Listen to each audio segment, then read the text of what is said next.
On passe maintenant à la sinusoïde des espaces. Donc, pour la sinusoïde des espaces, il y a une différence.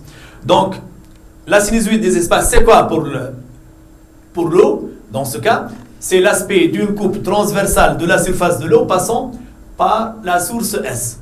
Donc, c'est une coupe perpendiculaire au plan de l'eau qui passe par S. Donc, on note ici XF, comme dans le cas de la corde, la distance parcourue par l'onde à l'instant T1. Donc, XF est égal à V fois T1, avec V, la célérité de l'onde. Donc, dans ce cas,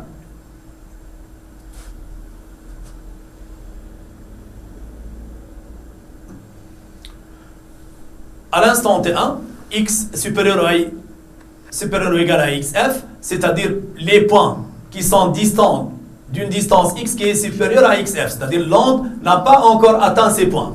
Leur élongation est nulle. Donc pour X maintenant compris entre XF et 0, on a Y de X est égal à A sinus oméga T1 moins 2πx sur lambda plus Φs. Donc Y de X et non pas Y de T. Parce que T est égal à T1. T1 c'est une valeur bien déterminée dans ce cas. Donc je vais prendre un exemple pour représenter, si vous voulez, l'aspect d'une coupe transversale passant par S de la surface de l'eau. Donc c'est une coupe transversale de la surface de l'eau passant par S. Je vais prendre le cas où phi S est égal à pi. Donc, ici vous remarquez que le travail c'est exactement la même chose que dans le cas de la corde. On a le même, si vous voulez, le même travail. Donc, on a l'élongation YX, donc, et on va passer à la représentation. La différence, c'est lors de la représentation de cet aspect. Donc, lors de cette représentation, vous remarquez que jusqu'à maintenant, c'est comme si on est, bien sûr, on travaille avec une corde, concernant l'onde qui se propage le long d'une corde. Maintenant, pour avoir l'onde qui se propage à la surface de l'eau, il suffit d'avoir une symétrie donc axiale par rapport à l'axe des Y de ce qu'on a représenté. C'est-à-dire, on va essayer d'avoir cette symétrie. Donc, il suffit d'avoir cette symétrie. Maintenant, on a, si vous voulez, la représentation d'une coupe transversale, donc passant par S. Une coupe transversale de la surface de l'eau, passant par S. Donc, ici, c'est l'eau. Donc, on va représenter l'eau.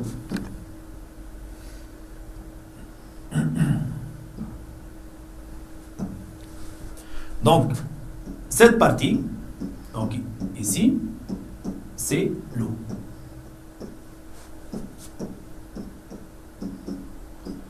Donc, toute cette partie, c'est de l'eau.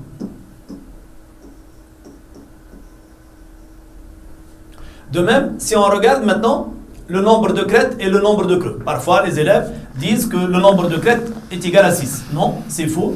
Le nombre de crêtes, dans ce cas, donc le nombre de crêtes, si on regarde ce nombre de crêtes, regardez, ces deux points d'élongation maximale appartiennent à la même crête. De même, ces deux points appartiennent à la même crête. Et ainsi de suite, ces deux points appartiennent à la même crête. Donc ici, on a représenté une coupe. Donc il faut faire très attention, on a ici seulement 3 crêtes. Pour les creux, voilà, on a un creux, un deuxième creux, et de même un troisième creux. Ici, S n'appartient pas à un creux. Donc, si on veut représenter ces crêtes et ces creux, si vous voulez, si on nous demande l'aspect de la surface de l'eau, donc pour représenter, si vous voulez, l'aspect de la surface de l'eau, voilà ce qu'on va faire. Donc, on va essayer, si vous voulez, avec un compas, d'avoir cette distance. C'est-à-dire,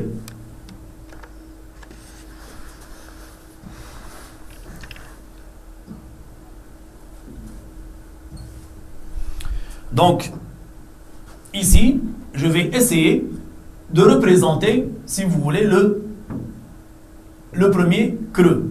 Donc, le premier creux, donc, voilà le premier creux.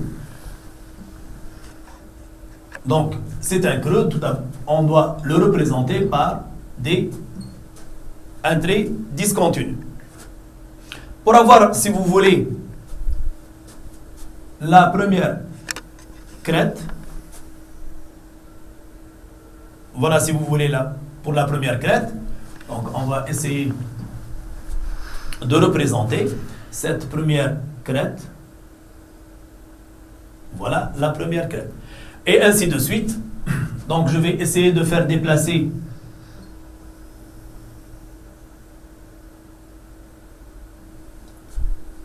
ces traits pour pouvoir représenter, si vous voulez, les autres.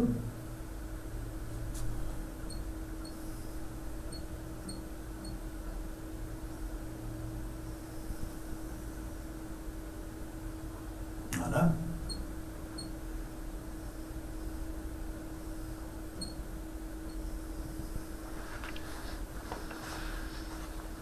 Voilà. Donc je vais essayer maintenant de représenter ces crêtes et ces creux. Maintenant, on va passer à la deuxième crête. Là, voilà. Maintenant, le deuxième creux. Donc, je vais, après, le représenter en pointillé. La troisième, si vous voulez, crête.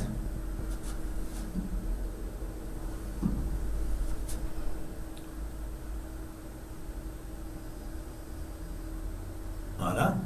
Donc, maintenant, le dernier creux. Le voilà. Maintenant, pour le représenter en pointillé,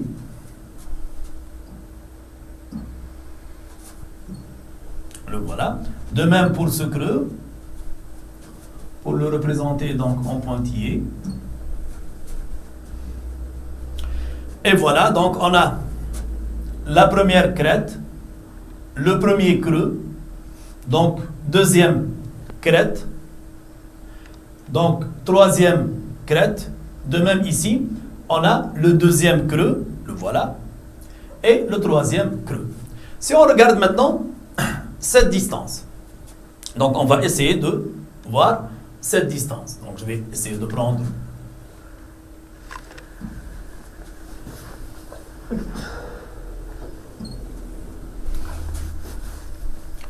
si je regarde cette distance, celle-là, que je vais noter petit d par exemple, donc je vais noter cette distance, donc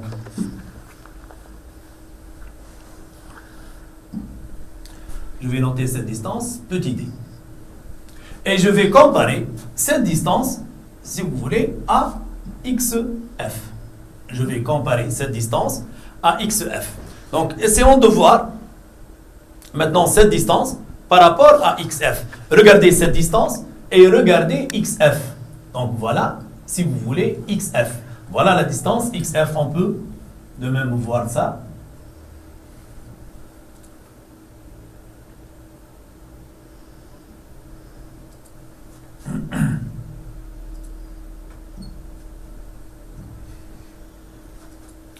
Donc, voilà la distance xf.